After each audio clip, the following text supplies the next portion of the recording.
రాష్ట్ర గీతంగా జయ జయ జయ జయ హే తెలంగాణ తెలంగాణ తల్లి విగ్రహ రూపంలో మార్పులు, రాష్ట్ర అధికారిక చిహ్నంలోని సవరణలు, ఈ నెలలోనే 500కే గ్యాస్, 200 యూనిట్ల ఫ్రీ కరెంట్, రాష్ట్ర వ్యాప్తంగా కులగణన చేపట్టాలని నిర్ణయం, క్షమాభిక్షపై ఖైదీల విడుదలకు ఓకే, హైకోర్టుకు 100 ఎకరాల స్థలానికి గ్రీన్ సిగ్నల్, సీఎం అధ్యక్షతన కేబినెట్లో నిర్ణయాలు, ఈ నెల 8 నుంచి అసెంబ్లీ సమావేశాలు.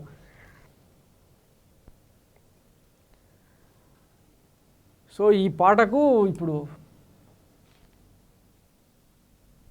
జననీ జయ జయ జయ హే తెలంగాణ జననీ జయ కేతనం ముకోటి గొంతుకలు ఒక్కటైన చేతనం జయ జయ హే తెలంగాణ జననీ జయ కేతనం ముకోటి గొంతుకలు ఒక్కటైన చేతనం తరతరాల చరిత గల తల్లి నీ రాజనం తరతరాల చరిత గల తల్లి నీ రాజనం పది జిల్లల నీ పిల్లలు ప్రణమిల్లిన శుభతరుణం జై తెలంగాణ జై జై తెలంగాణ.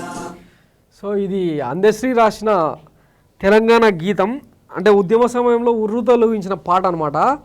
ఆ టైంలో చాలామంది తెలంగాణ మేధావులు, తర్వాత తెలంగాణకు సంబంధించిన ఐడియాలజికల్ ఎక్స్పర్ట్స్ వీళ్ళందరూ కూడా ఈ సాంగ్ని తెలంగాణ రాష్ట్రీయ గీతంగా గుర్తించాలని అప్పట్లో డిమాండ్లు ఉండే. కానీ కేసీఆర్ సర్కార్ వచ్చిన తర్వాత అందశ్రీ మీద ఉన్న తీటతోన కోపంతోన ఈ పాటను పక్కన పెట్టిండనమాట.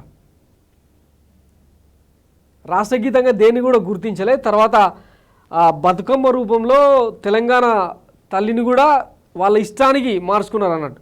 వీటన్నిటిని రివైజ్ చేస్తామని చెప్పి గతంలో కాంగ్రెస్ పార్టీ హామీ ఇచ్చింది, ఇప్పుడు మార్చింది. సరే, ఈ మార్పుల వరకు బాగానే ఉంది, కానీ విద్య, వైద్యం, వ్యవసాయంలో జనం ఎదుర్కొంటున్న ఇబ్బందులు ఏంది, వాళ్ళకి ఎట్లాంటి స్వాంతన చేకూరుస్తారు, మీరు ఇచ్చిన 6 గ్యారెంటీలు ఎట్లా అమలు చేస్తారు, ఇవన్నీ చర్చకు రాకుండా జస్ట్ ఎమోషన్ను రెచ్చగొట్టేలాగా, సెంటిమెంట్ను మళ్ళీ రగిలిచ్చేలాగా.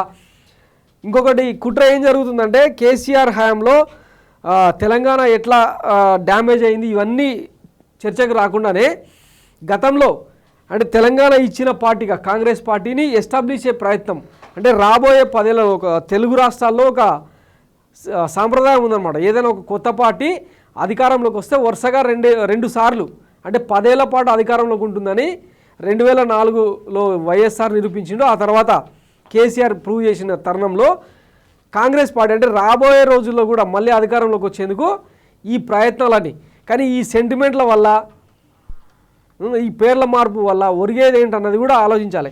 మార్పు మంచిదే, చాలామంది తెలంగాణ వాదులు, సిద్ధాంతకర్తలు అందరూ ఆహ్వానిస్తున్నారు, అంతా బాగానే ఉంది. కానీ రివైజ్ చేయాల్సిన తెలంగాణను చాలా ఉంది.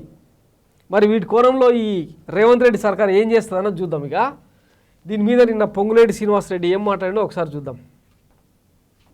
తెలంగాణ అధికార చిహ్నాన్ని మార్చాలని తీర్మానించి రాచరిక పాలన గుర్తు లేకుండా మన ప్రాంతం ప్రజలు ప్రతిబింబించే కొత్త చిహ్నం రూపకల్పన చేయాలని తీర్మానం చేయడం కూడా జరిగింది.